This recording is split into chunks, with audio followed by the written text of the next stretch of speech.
ಅಂತಂದ್ರೆ ಅಭೇದ್ಯ ಹೃದಯ ಪ್ರಣಯಾಖ್ಯದಾಮ್ನ. ಅಭೇದ್ಯವಾದಂತಹ ಮನೋಹರವಾದ ಪ್ರೀತಿ ಭಕ್ತಿ ಏನಿದೆ ಅದರಿಂದ ತನ್ನನ್ನು ಎಲ್ಲ ಭಕ್ತರು ಕಟ್ಟಿ ಹಾಕ್ತಾರೆ. ಆ ಗೋಪಿಕಾಸ್ತ್ರೀ ಇರಬಹುದು, ಬೇರೆ ಬೇರೆ ಭಕ್ತರು ಇರಬಹುದು. ಹಾಗಾಗಿ ತಾನು ಅವ್ರು ಕಟ್ಟಿ ಹಾಕಿದ್ರಿಂದ ಬೇಗ ಬರ್ಲಿಕ್ಕೆ ಆಗಲ್ಲ, ತನಗೆ ನಿಧಾನ ಬರ್ತಾನೆ. ಅದನ್ನು ತೋರಿಸ್ಲಿಕ್ಕೆ ಕಾರಣ ಬೇಕಲ್ಲ, ಅದಕ್ಕೆ ಅಂಬೆಗಾಲಿಡ್ತಾ ಬಂದ ನೋಡಿ. ಅಂಬೆಗಾಲಿಟ್ಟು ಬರುವಾಗ ನಡ್ಕೊಂಡ್ ಬರುವಷ್ಟು ವೇಗವಾಗಿ ಬರಲ್ಲ, ಸ್ವಲ್ಪ ನಿಧಾನ ಆಗತ್ತೆ ಬರೋದು. ಯಾಕೆ ದೇವರು ನಿಧಾನ ಬರ್ತಾ ಇದ್ದಾನೆ ಅಂಬೆಗಾಲಿಟ್ಟು ಅಂದ್ರೆ, ನನ್ನ ಹಗ್ಗ ಹಾಕಿ ಕಟ್ಟಿದ್ದಾರೆ ಅಂತ ತೋರಿಸ್ತಾನಂತೆ. ಏನ್ ಹಗ್ಗ ಹಾಕಿ ಕಟ್ಟಿದ್ದಾರೆ? ಭಕ್ತಿ ಎಂಬ ಹಗ್ಗದಿಂದ ನನ್ನ ಕಟ್ಟಿದ್ದಾರೆ, ಅದಕ್ಕೆ ನಾನು ಬೇಗ ಬರ್ಲಿಕ್ಕಾಗಲ್ಲ ಅಂತ ತೋರಿಸ್ಕೊಳ್ಳಿಕ್ಕಾಗಿ ಬಂದ ಅಂತ ವರ್ಣನೆ ಮಾಡುತ್ತಾರೆ. ಮತ್ತೊಂದು ಅಪೂರ್ವ ವರ್ಣನೆ ಮಾಡುತ್ತಾರೆ. ದೇವರು ಅಂಬೆಗಾಲನ್ನು ಯಾಕೆ ಇಟ್ಟ ಅಂದ್ರೆ, ದೇವರಿಗೆ ತನ್ನ ಹೊಟ್ಟೆ ತೋರಿಸ್ಕೊಳ್ಳೋದು ಬೇಡ ಅನಿಸ್ತಂತೆ. ಯಾಕೆ? ಅನೇಕ ಲೋಕಾನ್ ಉದರೇ ವಿಧಾಯ ಏಷ ಶೇತೆ ಸ್ಮ ಲಯಾಂಬು ಮಧ್ಯೆ ಶಿಶುಸ್ಥ ಸಂದರ್ಶಯಿತುಂ ಸಲಜ್ಜ ಕೃಶೋದರಂ ಜಾನುಚರೋ ಬಭೂವ. ಈಗ ನಾವು ಸಾಮಾನ್ಯವಾಗಿ ಮಾಮೂಲಾಗಿ ನಮ್ಮ ದೇಹ ಇದ್ರೆ ಅನ್ಕೊಳ್ಳಲ್ಲ, ಸ್ವಲ್ಪ ದಪ್ಪ ಇದ್ರೆ ಹೊಟ್ಟೆ ಜಾಸ್ತಿ ಇದ್ರೆ ಮುಚ್ಕೊಳ್ತೀವಿ, ಅದು ಅಸಹ್ಯ ಕಾಣಂತೆ ಅಂತ. ಹಾಗೆ ದೇವರ ಆಲೋಚನೆ ಮಾಡಿದಂತೆ, ನಂದು ತುಂಬಾ ದೊಡ್ಡ ಹೊಟ್ಟೆ, ಜನ ನೋಡಿ ನಗ್ತಾರೆ, ಬೇಡ ಅದಕ್ಕೆ ಹೊಟ್ಟೆ ತೋರಿಸ್ಬಾರ್ದು. ಹೊಟ್ಟೆ ತೋರಿಸ್ಬಾರ್ದು ಏನ್ ಮಾಡ್ಬೇಕು? ಅಂಬೆಗಾಲಿಟ್ಟು ನಡೆದ್ರೆ ಹೊಟ್ಟೆ ಕಾಣಲ್ಲ, ಅದಕ್ಕೆ ಅಂಬೆಗಾಲಿಡೋದು ಬೇಡ, ಆಯ್ತು ನಡೆಯೋದು ಬೇಡ, ಅಂಬೆಗಾಲಿಡೋಣ ಅನ್ಕೊಂಡು. ಅಲ್ಲಿ ಯಾಕೆ ದೇವರ ಹೊಟ್ಟೆಯಾಗಿ ದೊಡ್ಡದು ಅಂದ್ರೆ, ನಾವೆಲ್ಲ ಸ್ವಲ್ಪ ಒಂದು 4 ತುತ್ತು ಅನ್ನ ಜಾಸ್ತಿ ತಿಂದು ನಮ್ಮ ಹೊಟ್ಟೆ ದೊಡ್ಡದಾಗತ್ತೆ. ದೇವರದ ಅನ್ನ ತಿಂದು ಹೊಟ್ಟೆ ದೊಡ್ಡದಾಗದಲ್ಲ. ಅನೇಕ ಲೋಕಾನುದರೇ ವಿಧಾಯ, 14 ಲೋಕಗಳನ್ನು ಉದರದಲ್ಲಿದೆ, ಅನಂತ ಜೀವರಾಶಿಗಳನ್ನು ಉದರದಲ್ಲಿದ್ದಾರೆ. ಅವ್ರಿಗೆ ಎಷ್ಟು ದೊಡ್ಡ ಹೊಟ್ಟೆ ಇರ್ಬೋದು ದೇವರದ್ದು. ಅವ್ರಿಗೆ ಎಷ್ಟು ದೊಡ್ಡ ಹೊಟ್ಟೆ ಇದೆ ದೇವರದ್ದು, ಜನ ನಕ್ಕು ಬಿಟ್ರೆ ಅದಕ್ಕೆ ಆ ಹೊಟ್ಟೆ ತೋರಿಸೋದು ಬೇಡ ಅಂತ ತಾನು ಪರಮಾತ್ಮ ಅಂಬೆಗಾಲಿಟ್ಟ ಅಂತ. ಇದು ರಾಜರ ಅಪೂರ್ವ ಚಿಂತನೆಗಳು ಅಷ್ಟೇ. ಆದ್ರೆ ದೇವರ ಉದರ ಹೇಗಿದೆ, ಅಷ್ಟು ಲೋಕಗಳನ್ನು ತನ್ನ ಉದರದಲ್ಲಿ ಇಟ್ಕೊಂಡಿದ್ದಾನೆ ಅಂತ ತುಂಬಾ ದೊಡ್ಡದಾದ ಹೊಟ್ಟೆ ಅಸಹ್ಯವಾಗಿ ಕಾಣೋದು ಅಲ್ಲ. ತನೂದರಂ ಚಾನುಚರೋ, ಪರಮಾತ್ಮನ ಉದರ ಅತ್ಯಂತ ಸಣ್ಣದಾಗಿಯೇ ಇದೆ, ಅದೇ ದೊಡ್ಡದಾಗೇನಿಲ್ಲ. ಆದ್ರೆ ರಾಜನ ಅಂತಾನೆ ದೇವರು ಯಾಕೆ ಅಂಬೆಗಾಲಿಟ್ಟ ಅಂತ, ಈ ಒಂದು ಒಳಗೆ ಅಷ್ಟೆಲ್ಲ ವೈಭವ, ಅಷ್ಟು ದೊಡ್ಡದಾದ ಪ್ರಪಂಚವನ್ನು ಧಾರಣೆ ಮಾಡಿದ್ದೇನೆ, ಅದನ್ನ ನೋಡಿ ಜನ ಆಡ್ಕೊಳ್ಳೋದು ಬೇಡ ಅನ್ನೋದಕ್ಕೆ ಹೀಗೆ ಮಾಡಿದ ಅಂತ ಆ ರೀತಿ ವರ್ಣನೆ ಮಾಡುತ್ತಾರೆ. ಅಂತೂ ಹೀಗೆ ಪರಮಾತ್ಮ ನಿಧಾನದಲ್ಲಿ ಅಂಬೆಗಾಲಿಡ್ತಾ ಇದ್ದಾನೆ. ಅಂಬೆಗಾಲನ್ನಿಡ್ತಾ ಎಲ್ಲ ವಿಧವಾದಂತಹ ಯಶೋದೆಗೆ, ಅಕ್ಕಪಕ್ಕದ ಮನೆಯವರಿಗೆಲ್ಲ ಆನಂದವನ್ನು ಕೊಡ್ತಾ ಇದ್ದಾನೆ. ಆಗ ಆ ಗೋಪಿಕಾ ಸ್ತ್ರೀಯರು, ಅನೇಕ ಗೋಪಾಲಕರು ಗೋವುಗಳನ್ನೆಲ್ಲ ವಿಹಾರ ಮಾಡಿಸ್ತಾ ಇದ್ದಾರೆ. ಕೃಷ್ಣ ಪರಮಾತ್ಮನ ಅಂಬೆಗಾಲಿಡ್ತಾ ಆ ಗೋವುಗಳ ಹತ್ರ ಎಲ್ಲ ಅಡ್ಡಾಡ್ತಿದ್ದಂತೆ. ಗೋಪೀಗ್ರಹಾಂಗಣ ತಲೆ ರಣದಂಘ್ರಿ ವೇಷೋ ಗೋವತ್ಸಕೈ ಸಹಚರನ್ ರಜಸಾನುಷಕ್ತಃ ದೇಹಾಭಿಮಾನ ರಹಿತೈರ್ದಿವಿ ಸಂಸ್ತುವದ್ಭಿರ್ದೇವೈಶ್ಚ ದೃಶ್ಯ ವಿಭವೋ ದಯಿತಾ ಸಮೇತೈ. ಆ ಗೋಪಿಕಾ ಸ್ತ್ರೀಯರ ಮನೆಯ ಅಂಗಣ ತಳೆ ಹೊರಗಿನ ಜಾಗಗಳಲ್ಲಿ ತಾನು ಪರಮಾತ್ಮ ತನ್ನ ಪಾದಗಳನ್ನ ನಿಧಾನ ಹತ್ತೋ ಅಷ್ಟು ಪ್ರಯತ್ನ ಮಾಡೋದು, ಮತ್ತೆ ನಿಧಾನ ಅಂಬೆಗಾಲಿಡ್ತಾ ಹೋಗೋದು. ಮಕ್ಕಳು ಮಾಡ್ತಾರೆ, ಆ ರೀತಿ ನಡೀತಾ ಇದ್ದಾನೆ. ಗೋವತ್ಸ ಕೈ, ದೊಡ್ಡ ದೊಡ್ಡ ಹಸುಗಳ ಜೊತೆಗೆ ಹೋಗ್ತಾ ಇಲ್ಲ ಕೃಷ್ಣ, ಇನ್ನು ಸಣ್ಣ ಪುಟ್ಟ ಮಗು ಇವನು. ಈ ಸಣ್ಣ ಸಣ್ಣ ಮರಿ ಕರುಗಳ ಜೊತೆಗೆ ಅಡ್ಡಾಡ್ತಾ ಇದ್ದಾನೆ. ಹಾಗೆ ಆ ಕರುಗಳ ಮಧ್ಯದಲ್ಲಿ ಇವನು ಹೋಗುವಾಗ ಮಣ್ಣುಗಳೆಲ್ಲ ಮೈಗಂಟ್ಕೊಳ್ತದಂತೆ. ರಜಸಾನುಷಕ್ತ, ನಾವು ನೋಡಿದ್ರೆ ಅಯ್ಯೋ ಹೇಗೆಲ್ಲ ಮಗು ಮಣ್ಣು ಮಾಡ್ಕೊಂಡಿದ್ರೆ ನಾವು ಅನ್ಕೊಳ್ತೇವೆ. ಆದ್ರೆ ಅದು ಸಾಮಾನ್ಯ ಮಗು ಅಲ್ಲ, ಅವನ ಆ ಲೀಲೆಯನ್ನ ದೇವತೆಗಳು ನೋಡ್ತಾ ಇದ್ದಾರಂತೆ. ದೊಡ್ಡ ಸ್ವಾಮಿ, ಜಗತ್ತಿನ ಅಖಿಲಾಂಡಪಡಿ ಬ್ರಹ್ಮಾಂಡ ನಾಯಕ ನಮ್ಮ ದೇವರು ಎಷ್ಟು ಮಕ್ಕಳ ಆಡುವಂತೆ ಮಣ್ಣಾಟ ಆಡ್ತಾ ಇದ್ದಾನಲ್ಲ ಅಂತ ಹೇಳಿ, ದೇಹಾಭಿಮಾನ ರಹಿತೈರ್ ದಿವಿ ಸಂಸ್ತುವದ್ಭಿ, ಅಂತಹ ದೇವತೆಗಳಿಂದ ಸ್ತುತನಾದವನು ಪರಮಾತ್ಮ. ಅಂತಹ ಪರಮಾತ್ಮನ ದೃಶ್ಯ ವೈಭವವನ್ನು ಯಶೋಧಾದೇವಿಯರು ಕೊಂಡು ಆನಂದ ಪಡ್ತಾ ಇದ್ದಾರೆ. ಅಂತಹ ಪರಮಾತ್ಮ ಅನೇಕ ರೀತಿಯ ಲೀಲೆಗಳನ್ನು ತೋರಿಸ್ತಾ ಇದ್ದಾನೆ. ಅಸ್ಮಾಕಂತ್ವಿತಿ ಯೋಗಿ ಪೂಗಮನಸಾಂ ಕೋಪಂ ವಿಧುನ್ವನ್ನಿವ. ಪರಮಾತ್ಮ ತಾನು ಗೋಪಿಕಾ ಸ್ತ್ರೀಯರಿಗೆ ಮೋಕ್ಷವನ್ನು ಕೊಡಬೇಕು ಅಂತ ವಿಚಾರ ಮಾಡಿದಂತೆ, ಅದಕ್ಕೆ ತಾನು ನಡಿಲಿಕ್ಕೆ ಶುರು ಮಾಡಿದ ಕೂಡ ಮೊದಲು ಗೋಪಿಕಾ ಸ್ತ್ರೀಯರ ಮನೆಗೆ ಹೋಗಿ ಬೆಣ್ಣೆ ಕದಲಿಕ್ಕೆ ಶುರು ಮಾಡಿದಂತೆ.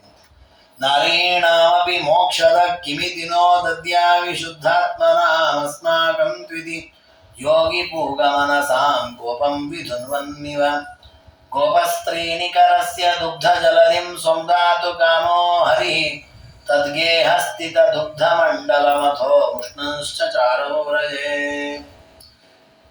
ಪರಮಾತ್ಮ ಜಗತ್ತಿಗೆ ಸಂದೇಶ ಕೊಡ್ತಾ ಇದ್ದಾನಂತೆ, ನಾನು ಸ್ತ್ರೀಯರಿಗೂ ಮೋಕ್ಷವನ್ನ ಕೊಡ್ತೇನೆ. ಅಂದ್ಮೇಲೆ ಪುರುಷರಿಗೆ ಸಿಗೋದಿಲ್ವಾ? ಅಂದ್ರೆ ಸ್ತ್ರೀಯರು ಬಹಳ ಕೆಳಗಿನವರು ಅಂತ ಹೇಳ್ತಾ ಇರೋದಲ್ಲ. ಸ್ತ್ರೀಯರಿಗೆ ಉಪನಯನಾದಿಗಳಿಲ್ಲ, ಅವರು ಸಾಲಿಗ್ರಾಮಾದಿಗಳನ್ನು ಪೂಜೆ ಮಾಡಲ್ಲ, ವೇದಾಧ್ಯಯನವನ್ನ ಮಾಡಲ್ಲ. ಹಾಗಿರುವ ಸ್ತ್ರೀಯರಿಗೂ ದೇವರ ಮೋಕ್ಷ ಕೊಡ್ತಾರೆ. ಮೋಕ್ಷದಲ್ಲೂ ಸ್ತ್ರೀಯರಿದ್ದಾರೆ, ಆನಂದದಿಂದ ದೇವರ ಸೇವೆ ಮಾಡ್ತಾ ಇದ್ದಾರೆ. ಹಾಗಾದ್ರೆ ಸಂಧ್ಯಾವಂದನೆಯೋ ಉಪನಯನವೋ ವೇದಾಧ್ಯಯನವೋ ಈ ರೀತಿಯ ಕರ್ಮಾಚರಣೆ ಇಲ್ಲದ ಸ್ತ್ರೀಯರು ಮೋಕ್ಷವನ್ನು ಹೊಂದುತ್ತಾರೆ. ಇದನ್ನು ಮಾಡ್ತಾರೆ ಮೋಕ್ಷ ಆಗಲ್ವಾ? ಹಾಗೆ ಆಗತ್ತೆ. ಇದನ್ನು ಜಗತ್ತಿಗೆ ತಿಳಿಸ್ಬೇಕಾಗಿದೆ ದೇವರು. ಅದಕ್ಕೆ ದೇವರಂದ ನೋಡಿ, ನಾನು ಎಲ್ಲ ಗೋಪಿಕಾ ಸ್ತ್ರೀಯರಿಗೂ ಮೋಕ್ಷ ಕೊಡ್ತೇನೆ.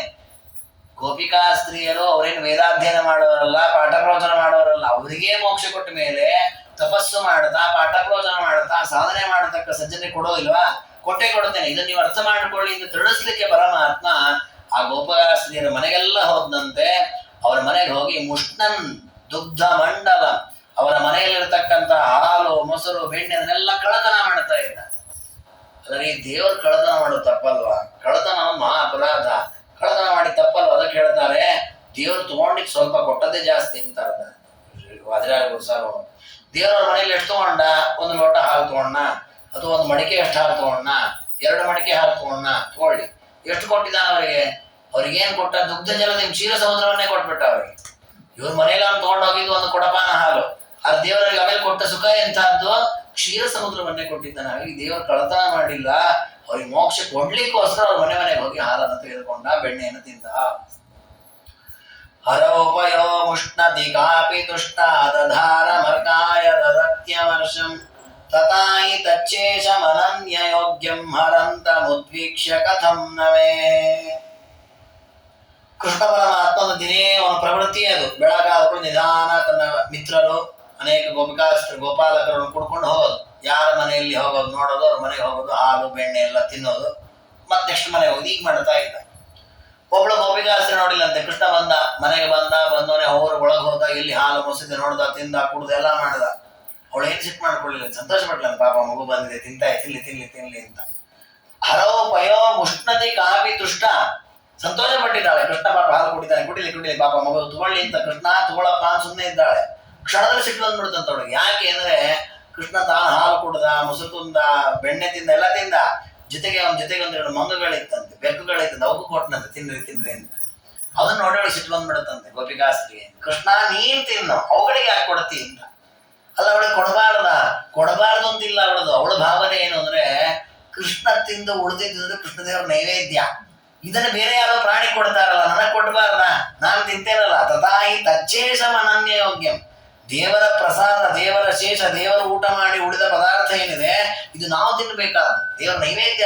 ಅದನ್ನ ಪ್ರಾಣಿಗಳಿಗೆ ಕೊಟ್ಬಿಟ್ಟಲ್ಲ ಕೃಷ್ಣ ಅಂತ. ಅದಕ್ಕೆ ಅವಳಿಗೆ ಕೋಪ ಬರ್ತಂತೆ. ಕೃಷ್ಣ ತಿನ್ನೋದಕ್ಕೆ ಕೋಪ ಅಲ್ಲ, ಅದು ಆ ಪ್ರಾಣಿಗಳಿಗೆ ಹೋಗ್ತಾ ಇದಲ್ಲ ಅಂತ ಕೋಪ ಪಟ್ಲು. ಅಂದ್ರೆ ಇದೆಲ್ಲ ಏನು ಸೂಚನೆ? ರಾಜರನ್ನೆಲ್ಲ ವರ್ಣನೆ ಮಾಡಿದ್ದೆ ಯಾಕೆ ಅಂದ್ರೆ ದೇವರ ನೈವೇದ್ಯದಲ್ಲಿ ನಮ್ಗೆ ಎಷ್ಟು ದೀಕ್ಷೆ ಇರಬೇಕು. ನಾವು ಕೆಲವೊಮ್ಮೆ ಏನ್ ಮಾಡ್ತೇವೆ ಅಂದ್ರೆ ನೈವೇದ್ಯದ ಪದಾರ್ಥಗಳು, ಅಯ್ಯೋ ಅದು ಆರೋಗಿದೆ, ನನಗೆ ಬೇಡ, ಬಿಸಿದ್ ಮಾಡಿ ಹಾಕ್ರಿ ಇಂತರ ನಾವು ನಮ್ಮ ತಾಯಿಯಂದ್ರಿಗೆ ಹೇಳ್ತೇವೆ. ನಮಗೆ ನೈವೇದ್ಯ ಮಾಡಿದ್ದು 8 ಗಂಟೆಗೆ ಮಾಡಿರ್ತಾರೆ, ನಾವು 9-10 ಗಂಟೆಗೆ ಊಟ ಕೊಡಿದ್ರೆ ಆರೋಗ್ಬಿಟ್ಟಿರ್ತದೆ. ಅದು ಬೇಡ, ನಾವು ಬಿಸಿ ಒಲೆ ಮೇಲಿಂದ ಡೈರೆಕ್ಟ್ ನಮ್ಮ ಎಲೆಗೆ ಬರಬೇಕು. ನಾವು ಡೈರೆಕ್ಟ್ ಅಲ್ಲಿಂದ ಎಮಲೋಗಕ್ಕೆ ಹಾಕ್ಬಿಡ್ತಾರೆ ನಮ್ಮನ್ನು, ಬಿಸಿಯಾಗಿರ್ತದಕ್ಕಲ್ಲಿ ಹೋಗ್ರಿ. ನಾವು ಹಾಗೆ ಮಾಡಬಾರ್ದು. ದೇವರ ನೈವೇದ್ಯ ಅಂದ್ರೆ ಎಷ್ಟು ಮಹತ್ವ ಕೊಡಬೇಕು ಅದಕ್ಕೆ. ನಾವು ಮಠ ಮಂದಿರಗಳೆಲ್ಲ ಅದನ್ನ ಕಂಪ್ಲೇಂಟ್ ಮಾಡ್ತೇವೆ, ಮಠದಲ್ಲಿ ಏನಾರು ಬಡಿಸಿದೆ, ಅದು ಚೆನ್ನಾಗಿಲ್ಲ, ಇದು ಚೆನ್ನಾಗಿಲ್ಲ. ದೇವರ ನೈವೇದ್ಯವನ್ನು ಎಂದೂ ಕೂಡ ನಾವು ಅದನ್ನು ನಿಂದನೆ ಮಾಡಬಾರ್ದು, ವ್ಯಂಗ್ಯ ಮಾಡಬಾರ್ದು. ಶ್ರದ್ಧೆ ಎನ್ನುವುದು ಪ್ರಸಾದ ಅಂತ ಸ್ವೀಕಾರ ಮಾಡಬೇಕು. ಆ ಒಂದು ಭಕ್ತಿ ಆ ಗೋಪಿಕಾಸ್ತ್ರೀಯಲ್ಲಿ ಇತ್ತು. ಇದೇ ರೀತಿ ಕೃಷ್ಣ ಇನ್ನೊಬ್ಬಳ ಮನೆಗೆ ಹೋದಂತೆ. ಆದ್ರೆ ಅವಳಿಗೆ ಸ್ವಲ್ಪ ಕೃಷ್ಣ ಬೆಣ್ಣೆ ಕದಿತಾನೆ, ಹಾಲು ಕದಿತಾನೆ ಅಂತ ಗೊತ್ತಾಗಿತ್ತು. ಕೃಷ್ಣನಿಗೆ ಹಾಲು ಕೊಡಬಾರದು ಅಂತ ಅವಳ ಸಂಕಲ್ಪ. ಅದಕ್ಕೆ ಅವಳು ಪ್ಲಾನ್ ಮಾಡಿಲ್ಲಂತೆ. ಕೃಷ್ಣ ಏನ್ ಮಾಡ್ತಾನೆ, ಮಡಿಕೆ ಒಳಗೆ ಕೈ ಹಾಕಿ ಬೆಣ್ಣೆ ಎಲ್ಲ ತಗೊಂಡು ತಿಂತಾನೆ, ಹಾಲು ಕುಡಿತಾನೆ. ಇದೆಲ್ಲ ಮಾಡೋದು ಹೇಗೆ? ಆ ಬೆಣ್ಣೆ ಒಳಗೆ ಕೈ ಹಾಕೋದು ನಮ್ಗೆ ಗೊತ್ತಾಗಲಿದ್ದಾಗ ಮಾಡ್ತಾನ. ಅಂದ್ರೆ ಎಲ್ಲಾ ಮನೇಲಿ ಏನ್ ಮಾಡ್ತಿದ್ದ ದೇವರು ಅಂದ್ರೆ, ಅವ್ನು ತಿಂದು ವಾಪಸ್ ಹೋಗ್ಬೇಕಾದ್ರೆ ಗೊತ್ತಾಗ್ತಿತ್ತು ಮನೆಯವರಿಗೆ, ಓ ಕೃಷ್ಣ ಬಂದಿದ್ದ, ಹಾಲು ಬಿಡೋದು ಕುಡಿದು ಹೋಗ್ಬಿಟ್ಟಿದ್ದಾನೆ ಅಂತ. ಮೊದಲು ಬಂದಾಗ ಯಾರಿಗೆ ಗೊತ್ತಾ? ಅವ್ರು ಬಂದ್ಬಿಡ್ತಿದ್ದ ಕೃಷ್ಣ. ಇದಕ್ಕೆ ಇವಳು ವಿಚಾರ ಮಾಡಿದ್ಲು, ಏನಾರು ಮಾಡ್ಬೇಕು ಇದಕ್ಕೆ ಅಂತ ವಿಚಾರ ಮಾಡಿ ಅವಳು ಏನ್ ಮಾಡಿದ್ಲು, ತನ್ನ ಮನೇಲಿ ಹಗ್ಗದಲ್ಲಿ ಕಟ್ಟಿದ್ಲಂತೆ ಮಡಿಕೆಗಳಲ್ಲಿ ಹಾಲು ಬೆಣ್ಣೆ ಎಲ್ಲ. ಅದ್ರ ಮೇಲೆ ಒಂದು ಗಂಟೆ ಕಟ್ಟಿದ್ಲಂತ. ಅಂದ್ರೆ ಕೃಷ್ಣ ಕೈ ಹಾಕಿದ್ರೆ ಡಣ ಗಂಟೆ ಶಬ್ದ ಮಾಡ್ತಾರೆ. ಅವಾಗ ಗೊತ್ತಾಗತ್ತೆ ಕೃಷ್ಣ ಬಂದ ಗೊತ್ತಾಗತ್ತೆ ಅಂತ ಹೇಳಿ ಗಂಟೆ ಕಟ್ಟಿದಂತ ಪಾಡಿ ತಾನು ಕೂತಿಲ್ಲ. ನೋಡಿಲ್ಲ ಬಾಗಿಲು ನೋಡ್ತಾ ಇದ್ದಾಳೆ, ಕೃಷ್ಣ ಬರೋದು ಕಾಣಲೇ ಇಲ್ಲ. 10 ನಿಮಿಷ ಆಯ್ತು, ಅರ್ಧ ಗಂಟೆ, 1 ಗಂಟೆ ಆಯ್ತು, ಕೃಷ್ಣ ಬರಲೇ ಇಲ್ಲ ಕಾಣತ್ತೆ ಅಂತ. ಆಮೇಲೆ ಒಳಗೆ ಬಂದ್ರು ಕೃಷ್ಣ ಬಂದ್ಬಿಟ್ಟಿದ್ದಾನೆ, ಹಾಲು ಬೆಣ್ಣೆ ತಿಂತಾನೆ ಇದ್ದಾನೆ. 1 ಗಂಟೆ ಏನಾಯ್ತು ಅಂತ ನೋಡಿಲ್ಲಂತೆ. ಕೃಷ್ಣ ಗಂಟೆನ ಕೈಯಲ್ಲಿ ಹಿಡ್ಕೊಂಡ್ಬಿಟ್ಟಿದ್ದಾನಂತೆ. ಪ್ರಗಹ್ಯ ಘಂಟಾಮಪರೇಣ ಪಾತ್ರಂ ಕರೇಣ ಚಾನ್ಯೇನ ಪಯಃ ಪಿಬಂತಂ ನಿಶಾಮ್ಯ ಮಿತ್ರಾಣಿ ಚ ತರ್ಪಯಂತಂ ಸುವಿಸ್ಮಿತ ಕಾಪಿ ಬಭೂವ ತೂಷ್ಣೀಂ. ಕೃಷ್ಣದೇವರಂದ, ನಿನಗಿಂತ ಬುದ್ಧಿವಂತ ನಾನಿದ್ದೇನೆ ಅಂದ. ಅವಳು ಗಂಟೆ ಕಟ್ಟಿಲ್ಲಲ್ಲ, ಒಂದು ಕೈ ತಗೊಂಡು ಗಂಟೆಯ ಶಬ್ದ ಮಾಡೋದ್ರ ನಾಲಿಗೆ ಹಿಡ್ಕೊಂಡ್ಬಿಟ್ಟಿದ್ದಂತ ಒಂದು ಕೈ, ಇನ್ನೊಂದು ಕೈಯಿಂದ ಅವಳ ಬೆಣ್ಣೆ ಒಳಗೆ ಕೈ ಹಾಕಿದ್ನಂತೆ. ತಾನು 4 ಕೈ ತಗೊಂಡ್ಬಿಟ್ಟಿದಂತೆ, ಇನ್ನೊಂದು ಕೈಯಿಂದ ಆ ಬೆಣ್ಣೆಗಳನ್ನು ತಾನು ತಿಂತಾ ಇದ್ದಾನೆ, 4ನೇ ಕೈಯಿಂದ ತನ್ನ ಮಿತ್ರರಿಗೆಲ್ಲ ಕೊಡ್ತಾ ಇದ್ದಾನೆ. ಇದನ್ನ ನೋಡಿಲ್ಲ ಅಂತ ಗೋಪಿಕಾಸ್ತ್ರಿ, ಇವನನ್ನು ಎಲ್ಲಿ ಕಟ್ಟಿ ಹಾಕೋದು, ಇವನ್ನ ಹೇಗೆ ಹುಡುಕೋದು ಇವನ್ನ ಸುವಿಸ್ಮಿತ ಆಶ್ಚರ್ಯಪಟ್ಟಿದ್ದಾಳೆ. ಮೌನವಾಗಿ ಸ್ತಬ್ಧಳಾಗಿ ನಿಂತುಬಿಟ್ಲಂತೆ. ಕೃಷ್ಣ ಅಷ್ಟು ತಿಂದು ನಕ್ಕು ತನ್ನ ಮನೆಗೆ ಹೋಗಿದ್ದ. ಕರಸ್ಥ ಭಾಸ್ವನ್ನವನೀತ ಮನ್ಯ ವಿಭೀಷಯಂತ್ಯನ್ವಗಮನ್ ಮುಕುಂದಂ ಸ್ವಮೌಲಿ ಮಾಲಾಚ್ಯುತ ಪುಷ್ಪ ಪುಂಜೈ ಪದಾನಿ ತಸ್ಯೇಷಿತುರರ್ಚಯಂತಿ. ಕೈಯಲ್ಲಿ ನವನೀತವನ್ನು ಹಿಡಿದಿದ್ದಾನೆ ಕೃಷ್ಣ. ಇದನ್ನು ನೋಡಿಬಿಟ್ಲು, ಸಿಟ್ಟು ಬಂತವಳಿಗೆ. ಕೃಷ್ಣ ಹಿಡಿತೇನೆ ಹೊಡಿತೇನೆ ಹೊಡಿತೇನೆ ಅಂತ ಅಟ್ಟಿಸ್ಕೊಂಡು ಹೊರಟ್ಲಂತೇನೆ. ವಿಭೀಷಯಂತ್ಯನ್ವಗಮನ್ ಮುಕುಂದಂ, ಅವನನ್ನು ಹೆದರಿಸಬೇಕು, ಅವನಿಗೆ ಜೋರು ಮಾಡಬೇಕು ಅಂತ ಅಟ್ಟಿಸ್ಕೊಂಡು ಹಿಂದೆ ಹಿಂದೆ ಹೋಗ್ತಾ ಇದ್ದಾಳೆ. ಕೃಷ್ಣ ಮುಂದೆ ಮುಂದೆ ಓಡಿ ಹೋಗ್ತಾ ಇದ್ದಾನೆ. ಕೃಷ್ಣ ಕೈಗೆ ಸಿಗ್ತಾ ಇಲ್ಲ. ಸ್ವಮೌಲಿ ಮಾಲಾಚ್ಯುತ ಪುಷ್ಪ ಪುಂಜೈ ಪದಾನಿ ತಸ್ಯೇಷಿತುರರ್ಚಯಂತಿ. ಅವಳು ಹಾಗೆ ಮುಂದೆ ಮುಂದೆ ಹೋಗಿ ಹೋಗಿ ಹೋಗಿ ಪರಮಾತ್ಮನ ಅನುಸರಿಸಿ ಬಿಟ್ರೆ ಕೃಷ್ಣ ಮಾತ್ರ ಕೈಗೆ ಸಿಗ್ಲಿಲ್ಲ. ಅಷ್ಟು ಜೋರಾಗಿ ಕೃಷ್ಣ ಹೋಗ್ತಾ ಇದ್ದ. ಹೀಗೆ ಒಂದೊಂದು ಮನೆಯಲ್ಲಿ ಒಂದೊಂದು ರೀತಿಯ ಲೀಲೆಯನ್ನು ಕೃಷ್ಣ ತೋರಿಸ್ತಾ ಇದ್ದಾನೆ. ಹಾಗೆ ಪರಮಾತ್ಮ ಹಾಲು ಬೆಣ್ಣೆ ಎಲ್ಲ ಕದಿತಾ ಇದ್ದಲ್ಲ, ದೇವರು ಕಳ್ಳ ಅಲ್ವಾ ಅಂತ ಬರುತ್ತೆ. ಆ ಒಂದು ವಿಷಯವನ್ನು ಇಟ್ಟುಕೊಂಡು ರಾಜರು ಅಪೂರ್ವವಾದ ಚಿಂತನೆಯನ್ನು ಹೇಳ್ತಾರೆ. ದೇವರನ್ನು ಎಂದು ನಾವು ಕಳ್ಳ ಅಂತ, ಅದೊಂದು ದೋಷ, ಕಳ್ಳತನ ಮಾಡುವುದೊಂದು ದೋಷ. ಆ ರೀತಿಯ ದೋಷ ದೇವರಲ್ಲಿದೆ ಅಂತ ಭಾವಿಸಬಾರದು. ದಧೀನಿ ಧೀರ ಸಚು ಚೋರ ಚೋರ ಅಗಣ್ಯ ಪುಣ್ಯಾಖ್ಯ ಧನಾನಿದಾಯಿ ಪ್ರದಾಯ ಸೋಚೋಚುರ ದಾನತಾಯ. ದೇವರ ಗೋಪಿಕಾಸ್ತ್ರೀಯರ ಮನೆಗೆ ಹೋಗಿ ಹಾಲು ಬೆಣ್ಣೆ ಮೊಸರುಗಳನ್ನು ಯಾಕೆ ತಂದ, ಯಾಕೆ ಕದ್ದ, ಯಾಕೆ ತಿಂದ ಅಂದ್ರೆ ಅವರಿಗೆ ಅಸಂಖ್ಯವಾದ ಪುಣ್ಯ ಕೊಡಬೇಕು ಅಂತ ಆಲೋಚನೆ ಮಾಡಿದ್ದಂತೆ. ಕೊಡ್ಬೇಕಾದ್ರೆ ಅವ್ರೇನಾರು ಕೊಡ್ಬೇಕಲ್ಲ, ಪಾಪ ಅವ್ರು ಕೊಡ್ಲಿಕ್ಕೂ ಗೊತ್ತಿಲ್ಲ, ಅದಕ್ಕೆ ತಾನೇ ಹೋಗಿ ಇಸ್ಕೊಂಬಂದಂತೆ. ಅವರಿಗೆ ಹಾಲು ಬೆಣ್ಣೆ ಕೊಟ್ಟು ಸಮರ್ಪಣೆ ಮಾಡ್ಬೇಕು ಅನ್ನೋದು ಗೊತ್ತಿಲ್ಲ. ಅದಕ್ಕೆ ಅವರ ಹಾಲು ಬೆಣ್ಣೆಗಳನ್ನು ತಾನೇ ತೆಗೆದುಕೊಂಡು ಅವ್ರಿಗೆ ಸಿಗಬೇಕಾದ ಅಷ್ಟು ಅನರ್ಘ್ಯ ಪುಣ್ಯಗಳನ್ನು ಕೊಟ್ಟಂತೆ. ಅಂದ್ರೆ ಇದು ದೇವರು ನಮಗೆ ಕೊಟ್ಟ ಸಂದೇಶ. ನಾವು ಜೀವನದಲ್ಲಿ ಎಷ್ಟೋ ಕರ್ಮಗಳನ್ನು ಮಾಡ್ತೇವಲ್ಲ, ಆ ಕರ್ಮಗಳನ್ನ ಮಾಡ್ಲಿಕ್ಕೂ ನಮಗೆ ಬರಲ್ಲ. ದೇವರೇ ನಮ್ಮೊಳಗೆ ನಿಂತ ಕರ್ಮಗಳನ್ನು ಮಾಡಿಸ್ತಾನೆ. ಮಾಡಿಸೋದು ಮಾತ್ರ ಅಲ್ಲ, ಈ ಕರ್ಮ ಮಾಡ್ತಾ ಇರೋದು ದೇವರ ಪ್ರೇರಣೆಯಿಂದ ಅನ್ನೋ ಬುದ್ಧಿನೂ ಅವನೇ ಕೊಡಬೇಕು. ಕೊಟ್ಟು ಆ ಕರ್ಮಗಳನ್ನು ಅವನಿಗೆ ಅರ್ಪಣೆ ಮಾಡಬೇಕು ಅನ್ನೋ ಪ್ರತಿಯೂ ಅವನೇ ಕೊಟ್ಟು ಅವನೇ ಸ್ವೀಕಾರ ಮಾಡಬೇಕು. ಹೇಗಿದೆ ನೋಡಿ, ತಾನೇ ಹೇಳಿ ತಾನೇ ಮಾಡಿಸಿ ತಾನೇ ತಗೋಬೇಕು ಅದನ್ನ ಇಲ್ಲಿ ತೋರಿಸಿದ. ತಾನೇ ಅವ್ರ ಮನೆಗೆ ಹೋಗಿ ಹಾಲು ಬೆಣ್ಣೆಗಳನ್ನು ತೆಗೆದುಕೊಂಡ, ತಾನೇ ಅವ್ರಿಗೆ ಕೊಡಬೇಕಾದ ಅಂತ ಪುಣ್ಯಗಳನ್ನು ಕೊಟ್ಟಿದ್ದಾನೆ. ಹೀಗೆ ಅವ್ರಿಗೆ ಪುಣ್ಯ ಕೊಡ್ಲಿಕ್ಕೆ ಆ ಹಾಲು ಬೆಣ್ಣೆ ತಗೊಂಡೇ ವಿನಃ ದೇವರು ಕಳ್ಳ ಅಲ್ಲ. ಅದೂ ಅಲ್ಲದೆ ಪರಮಾತ್ಮ ಆ ರೀತಿ ಕಳ್ಳತನ ಯಾಕೆ ಮಾಡ್ತಾ ಇದ್ದ ಅಂತಂದ್ರೆ, ದೇವರಂದಂತೆ ನಾನು ಏನ್ ಕಳ್ಳತನ ಮಾಡಿದ್ರು ಅದನ್ನ ನನ್ನನ್ನು ಯಾರು ನಿಂದನೆ ಮಾಡ್ಲಿಕ್ಕೆ ಬರಲ್ಲ ಅಂತ. ಯಾಕಂದ್ರೆ ಲೋಕದಲ್ಲಿ ಒಂದು ನಿಯಮ ಇದೆ ನೋಡಿ, ಸಿಕ್ಕಾಪಟ್ಟೆ ಶ್ರೀಮಂತಿಕೆ ಇತ್ತು ಅಂದ್ರೆ ಅವ್ರು ಏನು ಕಳ್ಳತನ ಮಾಡ್ಲಿ, ಏನು ವಂಚನೆ ಮಾಡ್ಲಿ, ಯಾರು ಅವ್ರನ್ನೇನು ಅನ್ನಲ್ಲ. ಅವ್ರು ಶ್ರೀಮಂತಿಕೆ ಇರ್ತಾರೋ ದೊಡ್ಡವರೇ ಅವರು. ಹಾಗೆ ದೇವರನ್ನಂತೆ ನಾನು ಲಕ್ಷ್ಮೀಪತಿ, ಹಾಗೆ ನಾನು ಕಳ್ಳತನ ಮಾಡಿ ನನ್ನ ಯಾರು ಬೈಯೋರು, ಹಾಗೆ ನನ್ನ ಯಾರು ಚೋರ ಅಂತಲ್ಲ, ಏನನ್ನ ಆಗಿಲ್ಲ ಅಂತ. ಹಾಗೆ ಆ ರೀತಿಯಲ್ಲಿ ಇಲ್ಲಿ ತೋರಿಸಿದ ಅಂತ ಹಾಗೂ ವರ್ಣನೆ ಮಾಡುತ್ತಾರೆ. ಹೀಗೆ ಪರಮಾತ್ಮ ತಾನು ಅಪೂರ್ವವಾದ ಬಾಲಲೀಲೆಯನ್ನು ತೋರಿಸ್ತಾ ಇದ್ದಾನೆ. ಇದರ ಜೊತೆಗೆ ಮತ್ತೊಂದು ಮಾತನ್ನು ರಾಜರು ಹೇಳುತ್ತಾರೆ, ಕೃಷ್ಣ ಪರಮಾತ್ಮನನ್ನ ಕಳ್ಳ ಅನ್ಬೇಡಿ, ಅವನ ಈ ಲೀಲೆಗಳನ್ನು ನೀವು ವರ್ಣನೆ ಮಾಡಿ ಮೋಕ್ಷವೇ ಕೊಡ್ತಾನೆ ದೇವರು. ಅದು ಬಿಟ್ಟು ದೇವರನ್ನ ಜೋರ ಜಾರ ಚೋರ ಅಂತ ಬೈದು ಬಿಟ್ಟು ಪಾಪವನ್ನು ಸಂಪಾದಿಸಬೇಡಿ ಅಂತ ಹೇಳ್ತಾನೆ. ಹೀಗೆ ಪರಮಾತ್ಮ ತನ್ನ ಗೋಪಾಲಕ ಮಿತ್ರರಿಂದ ಕೂಡಿಕೊಂಡು ಅನೇಕ ಮನೆಗಳಿಗೆ ಹೋಗಿ ಹಾಲು ಮೊಸರನ್ನು ತಿಂತಾ, ಗೃಹೇ ಗೃಹೇ ದುಗ್ಧ ಮಸಾವ ಮೋಷ್ಣ ತಥಾಹಿಕಸ್ತ್ಯ ಕ್ಷತಿ ಸಿದ್ಧ ವಿದ್ಯಾ. ಪರಮಾತ್ಮ ನಿರಂತರವಾಗಿ ಭಕ್ತರ ಪಾಪಗಳನ್ನ ಕಳಿತಾ ಇರ್ತಾನೆ. ಕೃಷ್ಣ ರಾಮ ಗೋವಿಂದ ಅಂತ ಯಾರು ಅವರ ನಾಮಸ್ಮರಣೆ ಮಾಡ್ತಾರೆ ಅವರ ಪಾಪ ಕೋಟಿಯನ್ನು ಹೊತ್ಕೊಂಡು ಹೋಗ್ತಾನೆ ದೇವರು. ಅದಕ್ಕೆ ದೇವರನ್ನ ಆಚಾರ್ಯರು ಕೃಷ್ಣಾಮೃತ ಮಹಾತ್ಮದಲ್ಲಿ ಒಂದು ವರ್ಣನೆ ಮಾಡುತ್ತಾರೆ. ನಾರಾಯಣೋ ನಾಮ ನರೋ ನರಾಣ ಪ್ರಸಿದ್ಧ ಚೋರ ಕಥಿತ ಪೃಥಿವಿ. ಆಚಾರ್ಯ ಅಂತಾರೆ ನಾರಾಯಣ ದೊಡ್ಡ ಕಳ್ಳ ಅವನು ಅಂತ. ಯಾಕೆ ಅವ್ನು ನಮ್ಮನೆಗೆ ಬಂದು ಧನ ಕನಕ ಯಾವುದೋ ಕದೆಯಲ್ಲ, ನಾವು ನಮ್ಮ ನಾಮಸ್ಮರಣೆ ಮಾಡಿ ನಮ್ಮ ಪಾಪವನ್ನು ಕದ್ಕೊಂಡು ಹೋಗ್ತಾನೆ, ಅದಕ್ಕೆ ಅವನು ಕಳ್ಳ ಅಂದ್ರೆ ತಾತ್ಪರ್ಯ ದೇವರು ನಮಗಿರುವ ಅನಿಷ್ಟಗಳನ್ನ ಕಳೀತಾನೆ. ಹಾಗೆ ಈ ಗೋಪಿಕಾಸ್ತ್ರೀಯರ ಮನೆಗೆ ಬಂದು ಹಾಲು ಬೆಣ್ಣೆ ಕದ್ದದ್ದು ಯಾಕೆ ಅಂದ್ರೆ ಅವರಿಗೆ ಆ ಹಾಲು ಬೆಣ್ಣೆಗಳ ಮೇಲೆ ಅಭಿಮಾನ ಇತ್ತು. ಆ ಅಭಿಮಾನವನ್ನು ಬಿಡಿಸಬೇಕಾಗಿತ್ತು. ಅದಕ್ಕೆ ದೇವರು ನೋಡಿ ಒಂದು ಹಂತದವರೆಗೂ ಕದ್ದಿದ್ದಾನೆ, ಆಮೇಲೆ ದೇವರು ಕದಿಯೋದೇ ನಿಲ್ಲಿಸ್ಬಿಟ್ಟ.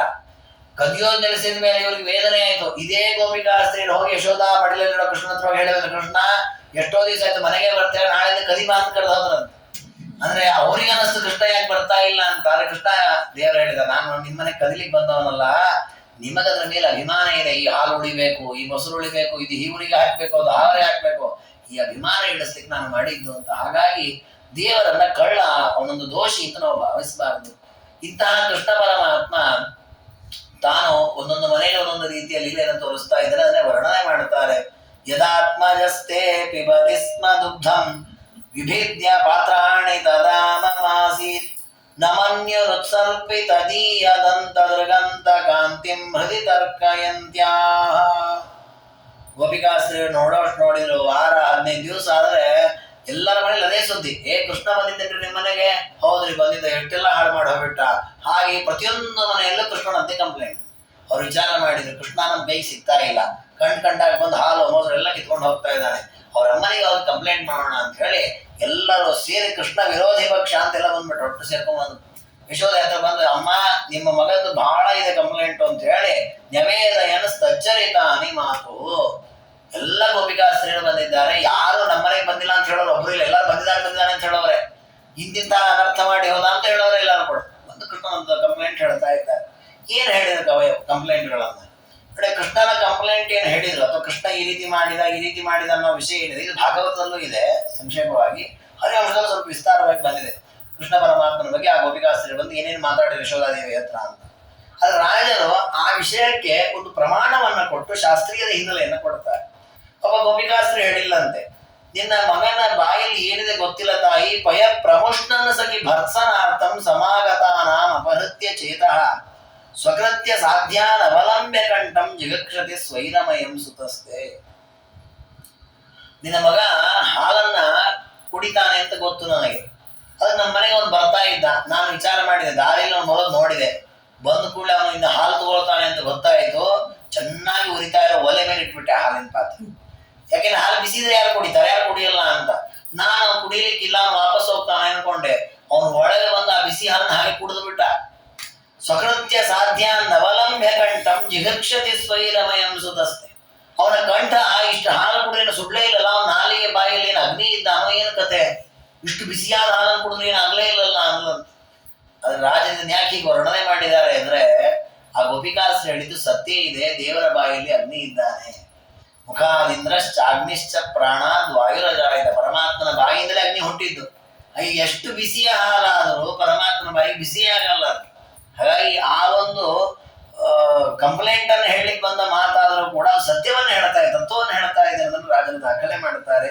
ಅದೇ ರೀತಿ ಇನ್ನೊಂದು ಪ್ರಸಂಗವನ್ನ ಹೇಳ್ತಾರೆ.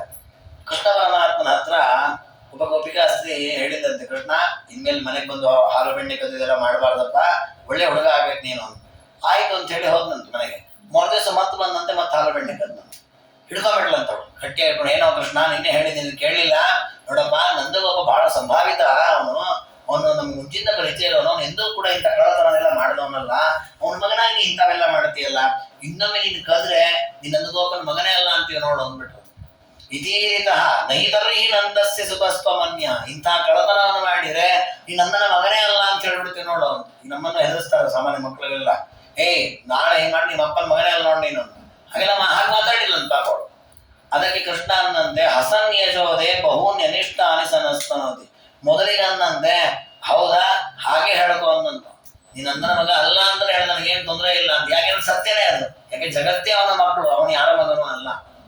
ಇನ್ನು ಯಾರಾದ್ರೂ ಹಂಗೆ ಅತಿಯಾಗಿ ಮತ್ ಪೀಡಿಸಿದ್ರೆ ಇನ್ನಷ್ಟು ಅನಿಷ್ಟ ಮಾಡ್ತಿದ್ದಂತೆ ದೇವರು. ಅವ್ರ ಮಡಿಕೆಗಳನ್ನೇ ಒಡೆದು ಬಿಡೋದು, ಹಾಲನ್ನು ಚಲಿ ಬಿಡೋದು, ಹೀಗೆ ಮಾಡಿ ನಮಗೆ ಪೀಡಿಸ್ತಾನಮ್ಮ, ಏನ್ ಮಾಡೋದು ಅಂತ ಅವ್ರು ಆ ಕಂಪ್ಲೇಂಟ್ ಹೇಳ್ತಾರೆ.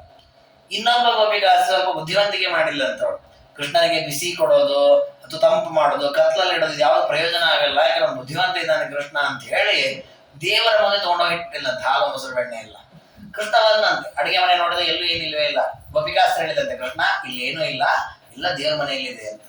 ಅದಕ್ಕೆ ಅವನಿಗೆ ಕೃಷ್ಣದೇವರಿಗೆ ಅಂದ್ರೆ ಯಾಕೆ ಹೀಗೆ ಹೇಳ್ತಾ ಇವಳು ಅಂತ ಕೃಷ್ಣದೇವರೇನು ಕೇಳಲಿಲ್ಲ, ಇವಳೇ ಹೇಳಿಲ್ಲ ಅಂತ. ಇಲ್ಲಪ್ಪ ಕೃಷ್ಣ ನೀ ಅದನ್ನ ಯಾವ್ದು ತಗೋಬೇಡ, ನೀ ಆಮೇಲೆ ಪಾಲಿಗೆ ಕೊಡ್ತೀನಿ, ಅದೆಲ್ಲ ದೇವರ ಪೂಜೆಗೆ ಅಂತ ಇಟ್ಟಿದ್ದೀನಿ, ನಮ್ಮ ಮನೆಯವ್ರು ಪೂಜೆ ಮಾಡ್ತಾರೆ, ಪೂಜೆ ನೈವೇದ್ಯ ಎಲ್ಲ ಆದ್ಮೇಲೆ ಹಿಂಗೆ ಹಾಲು ಮೊಸರು ಎಲ್ಲ ಕೊಡ್ತೀವಿ ಅಂತ.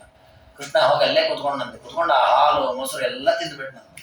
ಅದಕ್ಕೆ ಇವಳಲ್ಲಂತೆಲ್ಲೋ ಕೃಷ್ಣ ದೇವ್ರ ಪೂಜೆಗೆ ಇಟ್ಟಿದ್ದು ನೀನ್ ತಿಂದ್ಬಿಟ್ಟೆ ಅಲ್ಲ ಅಂತ. ನಾನೇ ದೇವರು ನಾನೇ ತಿಂತಾ ಇದ್ದೀನಿ ಅಂತೀವಿ. ಸಯುಕ್ತ ಮಾಭಾಷ್ಯ ತದೇವ ಭೋಂಕ್ತೆ ಅಹಮೇವ ದೇವ ನ ದೇವಿ ಪುತ್ರಸ್ತವ ದೇವಭಕ್ತ. ಅದಕ್ಕೆ ಆ ಗೋಪಿಕಾಸ್ತ್ರೀ ಯಶೋಧಾದೇವಿ ಹೇಳಿದಂತಲ್ಲಮ್ಮ, ನಾನೇ ದೇವರು ಅಂತ ಹೇಳಿ ಅಷ್ಟು ತಿಂದ್ಬಿಟ್ಟ ಅವನು ದೇವ್ರ ಭಕ್ತ ಅಲ್ವ ನಿನ್ನ ಮಗ ಅಂತ. ಬಟ್ ಈ ಪ್ರಶ್ನೆ ಏನಿದೆ ಸತ್ಯನೇ. ಯಾಕೆ ದೇವ್ರ ಭಕ್ತ ಅಲ್ಲ, ಯಾಕಂದ್ರೆ ಅವ್ನು ದೇವ್ರವ, ಅವನೇ ಯಾಕೆ ಭಕ್ತ ಆಗ್ಬೇಕು.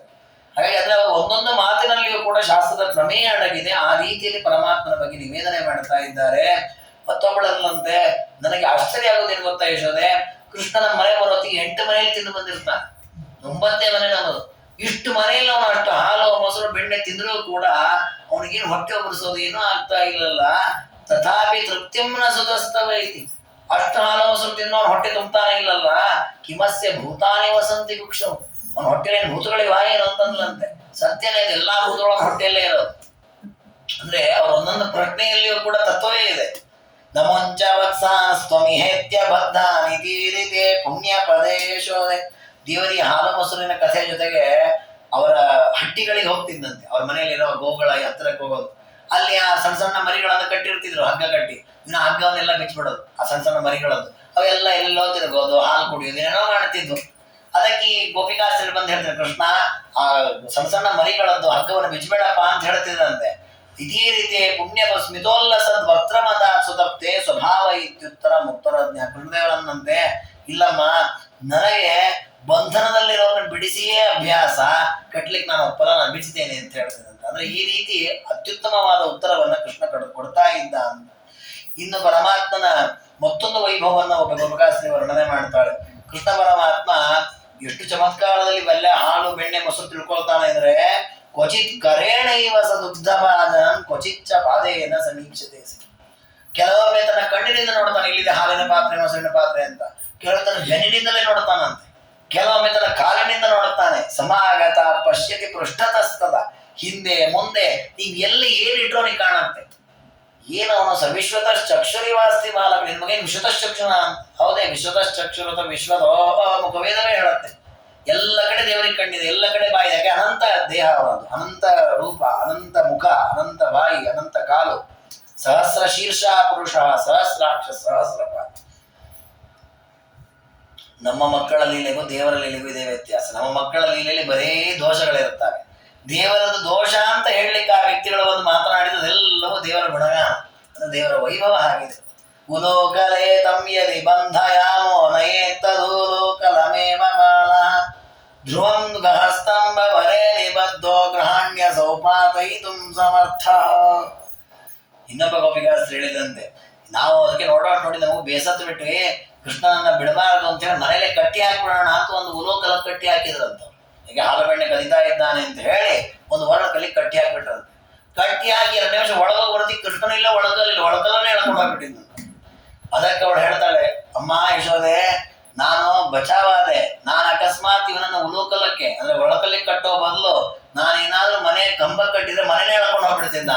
ನಾನು ಕಂಬ ಕಟ್ಟಿರ್ಲಿಲ್ಲ, ಬಚಾವಾಗಿದೆ ಅಂತ ಹೇಳಿದಂತಂದ್ರೆ ಅಷ್ಟು ಕೃಷ್ಣನಿಗೆ ಸಾಮರ್ಥ್ಯ ಇದೆ.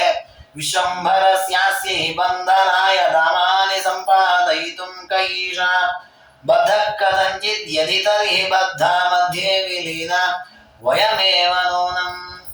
ಕೃಷ್ಣ ಪರಮಾತ್ಮ ಅವನನ್ನ ಕಟ್ಲಿಕ್ಕೆ ಯಾರಿಂದಲೂ ಸಾಧ್ಯ ಇಲ್ಲ ಅಂತಾರೆ ರಾಜರು. ಯಾಕೇನೋ ಅವನ್ನ ಕಟ್ಟಿ ಹಾಕ್ಬೇಕು ಅಂತ ಯಾರಾದ್ರೂ ಹಗ್ಗ ತಗೊಂಡು ಅವ್ನು ಕಟ್ಲಿಕ್ಕೆ ಹೋದ್ರೆ ನಾವೇ ಬಂಧನಕ್ಕೊಳಗಾಗ್ತೇವೆ. ಯಾಕೆ ಅಂದ್ರೆ ನಾವೆಲ್ಲ ಇರೋದೇ ಅವನನ್ನ ಆಶ್ರಯಿಸಿ. ನಾವು ನಮಗೆ ಕಟ್ಟಿ ಹಾಕೊಂಡಂಗೆ, ದೇವರನ್ನ ಕಟ್ಟಿ ಹಾಕೋದು ನಮ್ಮನ್ನೇ ನಾವು ಕಟ್ಟಿ ಹಾಕೊಂಡಂಗೆ ಆಗತ್ತೆ. ಹಾಗಾಗಿ ನಾವು ಯಾರನ್ನು ಕಟ್ಟಿ ಹಾಕ್ಲಿಕ್ಕೆ ಆಗಲ್ಲ. ಅಂತ ಒಂದು ವೈಭವ ದೇವರದ್ದಿದೆ. ಇನ್ನೊಬ್ಬ ಗೋಪಿಕಾಸ್ತ್ರೀ ಹೇಳ್ತಾಳೆ, ಕೃಷ್ಣ ಪರಮಾತ್ಮ ಪ್ರತಿಯೊಬ್ಬರ ಮನೆಯಲ್ಲೂ ಹಾಲು ಬೆಣ್ಣೆಗಳನ್ನು ತಿಂತಾ ಇದ್ದಾನೆ. ದೂರಸ್ಥಿತ ದುಗ್ಧಕಾಂಡ ಉಲೋಕಲ ಬೇರಿ ಯತತೆ ಗೃಹೀತು. ಕೆಲವು ಮನೆಯಲ್ಲಿ ಮೇಲೆ ಎತ್ತರದಲ್ಲಿ ಇರ್ತದಂತೆ, ಅಷ್ಟು ಎತ್ತರಕ್ಕೆ ಕೈ ಹಾಕಿ ತಗೊಂಡು ತಿಂತಾನಂತೆ.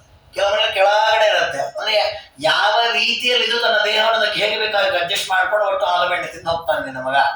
ಏನೋ ಮಹಾವಿಭೂತಿಯ ಏನು ಅಂತ. ಅಂದ್ರೆ ಅಷ್ಟು ಅಣಿಮಾದಿ ಸಿದ್ಧಿಗಳು ಅಂತ ಹೇಳ್ತಾರೆ ಶಾಸ್ತ್ರಗಳಲ್ಲಿ. ಅಣಿಮಾ ಮಹಿಮಾ ಜೈವ ಲಘಿಮಾ ಗರಿಮಾ ತಥಾ ಪ್ರಾಪ್ತಿ ಪ್ರಾಕಾಮ್ಯ ವೈಷಮ್ಯಂ ವಶಿತ್ವಂಚ ಅಷ್ಟಭೂತಯ ಅಂತ 8 ಸಿದ್ಧಿಗಳು.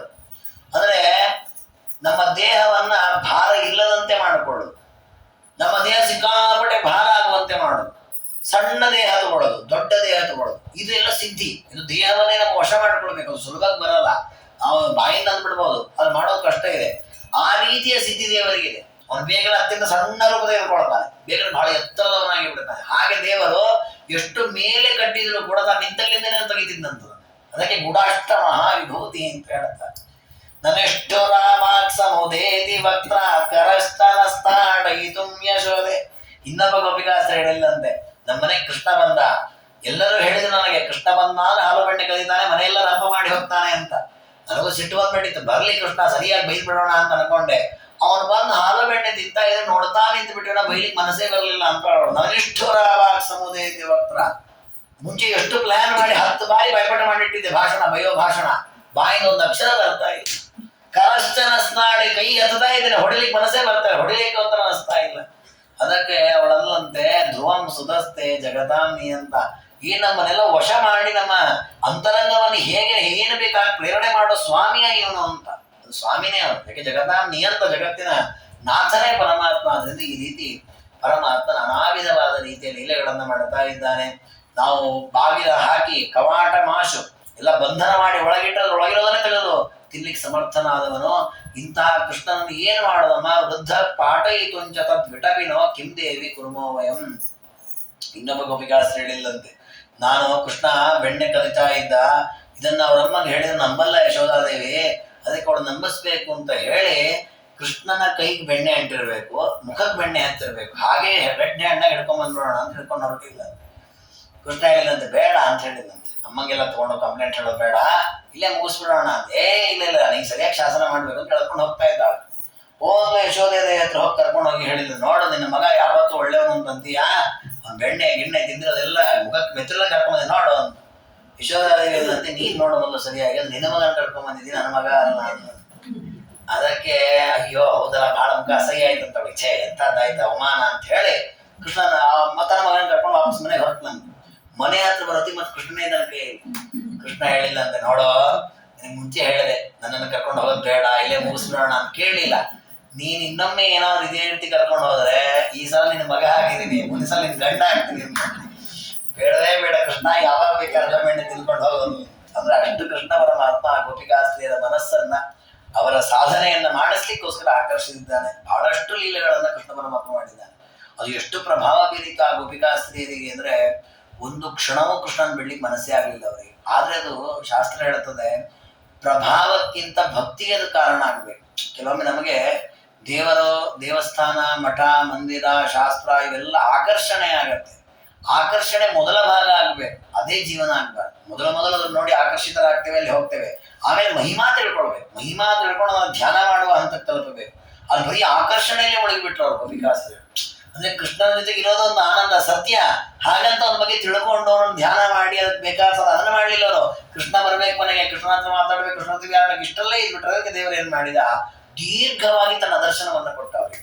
ದೇವರು ಮಥುರಾ ಪಟ್ಟಣಕ್ಕೆ ಬರ್ತಾನೆ ಕಂಸನನ್ನು ಕೊಡ್ಲಿಕ್ಕೆ. ಬಂದವನು ಮತ್ತೆ ಹೋಗೋದೇ ಅಲ್ಲಿ ನೋಡಿ 7-8 ವರ್ಷಗಳ ಕಾಲ ನಾನಾ ವಿಧವಾದ ಲೀಲೆಯನ್ನು ತೋರಿಸಿ ಆನಂದ ಕೊಟ್ಟಂತಹ ಪರಮಾತ್ಮ ಆಮೇಲೆ ಹೆಚ್ಚು ಕಡಿಮೆ ಒಂದು 50-60 ವರ್ಷ ಕೃಷ್ಣನ ಭೇಟಿ ಇಲ್ಲ ಅವರಿಗೆ. ಬುದ್ಧವರನ್ನ ಬೇರೆ ಬೇರೆ ಹತ್ರ ಉಪದೇಶ ಮಾಡಿಸಿದ್ದಾನೆ. ಆಮೇಲೆ ಒಂದು ದಿವಸ ಏಕಾಶ್ವಮೇಧ ಯಾಗ ಅಂತೆಲ್ಲ ಮಾಡ್ತಾನೆ. ಆಗ ಒಂದು ಬಾರಿ ಸೂರ್ಯಗ್ರಹಣಾದಿಗಳು ನಡೆಯುವಾಗ ಅವತ್ತೊಂದು ದಿವಸ ಎಲ್ಲ ಒಂದ್ಸಲ ದರ್ಶನ ಕೊಡ್ತಾನೆ. ಮುಗಿತು, ಮತ್ತೂ ಇಲ್ಲ ದರ್ಶನ. ಯಾಕೆ ಹೀಗೆ ಮಾಡ್ತಾನೆ ದೇವರು ಅಂತಂದ್ರೆ, ನಾವು ಕೃಷ್ಣರಾಮಾದಿ ರೂಪಗಳನ್ನ ನೋಡಿ ಆಕರ್ಷಿತರಾಗುವುದಕ್ಕಿಂತ ಮಹಿಮೆಯನ್ನು ತಿಳಿದು ಭಕ್ತಿಯನ್ನ ಮಾಡ್ಲಿಕ್ಕೆ ಕಲಿಬೇಕು, ಶ್ರವಣಾದಿಗಳನ್ನ ಮಾಡ್ಬೇಕು, ತತ್ವಜ್ಞಾನ ಪಡಿಬೇಕು, ದೇವರಿಗೋಸ್ಕರ ಸರ್ವಕರ್ಮಗಳನ್ನ ಅರ್ಪಣೆ ಮಾಡುವ ಇದನ್ನ ಮಾಡ್ಬೇಕು, ಕರ್ತವ್ಯವನ್ನು ಕಲಿಬೇಕು. ಅದಕ್ಕೆ ದೇವರ ಆ ರೀತಿ ಮಾಡುತ್ತಾನೆ ಅನ್ನೋದನ್ನ ಸಂದೇಶ ತಿಳಿಸಿಕೊಡ್ತಾರೆ. ಹೀಗೆ ಪರಮಾತ್ಮನನ್ನ ನಾನಾ ವಿಧ ರೀತಿಯಲ್ಲಿ ಗೋಪಿಕಾಸ್ತ್ರೀಯರು ಬಂದು ಕಂಪ್ಲೇಂಟ್ ಹೇಳಲಿಕ್ಕೆ ಅಂತ ಬಂದ್ರು. ಅದು ಒಂದೊಂದು ಕಂಪ್ಲೇಂಟ್ ಕೂಡ ದೇವರ ಗುಣಗಾನವೇ ಆಗಿದೆ ಅಂತಾರೆ. ವಿಜಸ್ತ್ರೀಯೋ ಭಾವಿ ವಿಮುಕ್ತಿ ಬೀಜಂ ವಿಲೋಲ ನೇತ್ರಂ ತಮವೀಕ್ಷ್ಯ ವಾಚ. ಆ ಪರಮಾತ್ಮನ ಬಗ್ಗೆ ನಾವು ಒಂದೊಂದು ಅದನ್ನ ನೋಡಿ ಶಾಸ್ತ್ರ ಹೇಳಿದೆ, ದೇವರನ್ನ ನಿಂದನೆ ಮಾಡಿ ವರ್ಣನೆ ಮಾಡಿ ಏನೇ ಮಾಡಿ ಮೋಕ್ಷ ಸಾಧನೆ ಆಗತ್ತೆ ಅಂತ. ಅಂದ್ರೆ ನಿಂದನೆ ಮಾಡಿ ಅಂದ್ರೆ ದೇವರ ಪಾಪಿ ಕೆಟ್ಟವನ್ನ ನಿಂದನೆ ಮಾಡೋದಲ್ಲ. ಹೀಗೆ ಅವನ ಲೀಲೆಯಲ್ಲಿರತಕ್ಕ ವಿಷಯಗಳನ್ನ ನಿಂದನೀಯ ರೂಪದಲ್ಲಿ ಕಾಣುತ್ತದೆ, ಅದರೊಳಗೊಂದು ತತ್ವ ಇರ್ತದೆ. ಆ ರೀತಿಯಲ್ಲಿ ಅದನ್ನು ನಾವು ಚಿಂತನೆ ಮಾಡಿದಾಗ, ಉದಾಹರಣೆಗೆ ದಾಸರ ಪದ್ಯಗಳಿವೆ. ದಾಸರು ತಿರುಪತಿ ಶ್ರೀನಿವಾಸ ದರ್ಶನಕ್ಕೆ ಹೋದಾಗ ದರ್ಶನಕ್ಕೆ ಬಿಡಲಿಲ್ಲ. ನಿನ್ನ ದರ್ಶನಕ್ಕೆ ಬಂದವನಲ್ಲ ನಿನ್ನ ಭಕ್ತರ ದರ್ಶನಕ್ಕೆ ಬಂದಿದ್ದೇನೆ. ದೇವ್ರ ನಿಂದನೆ ಮಾಡಿದ್ದಲ್ಲ. ಯಾಕೆ ದೇವರ ಭಕ್ತರು ಅಂದ್ರೆ ದೇವರ ಭಕ್ತರು ಅಂದ್ರೆ ಅಲ್ಲ ಅವ್ರ ದರ್ಶನ ಮಾಡೋದು. ದೇವರ ದರ್ಶನ ಬೇಡ ಅನ್ನೋ ಅರ್ಥ ಏನು ಅಂದ್ರೆ ದೇವರ ಭಕ್ತರಲ್ಲೂ ದೇವರನ್ನ ಕಾಣುವುದನ್ನು ಕಲಿಬೇಕು.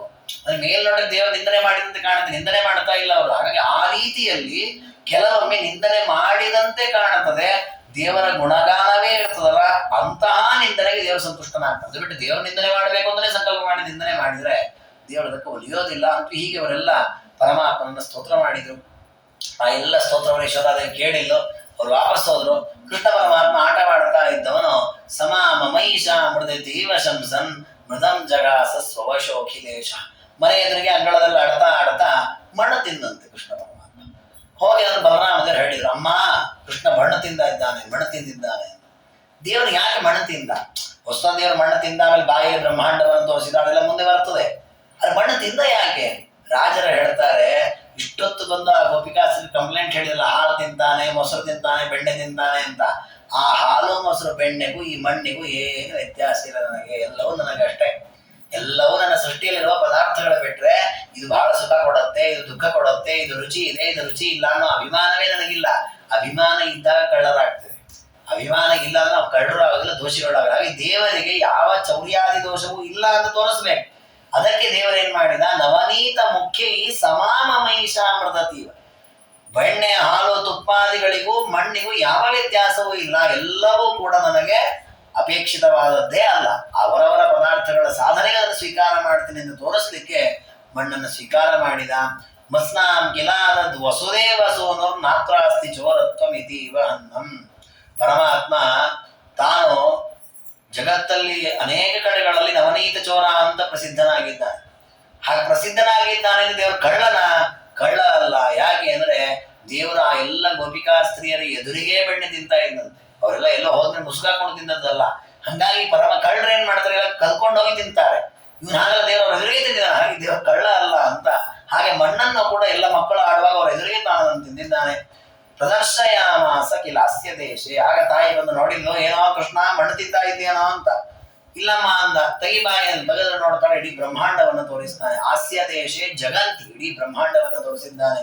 ಅಹಂ ಸುಪಾತ್ರೇ ರಸಯಾ ಪ್ರದತ್ತ ಸಹಸ್ರದಾಸೌ ಫಲಿತೇತಿ ಮನ್ನಿ. ಅದಕ್ಕೆ ರಾಜರಂತಾರೆ, ದೇವರು ಇಷ್ಟು ಮಣ್ಣು ತಿಂದ, ತೋರಿಸಿ ದೊಡ್ಡ ಬ್ರಹ್ಮಾಂಡವನ್ನ.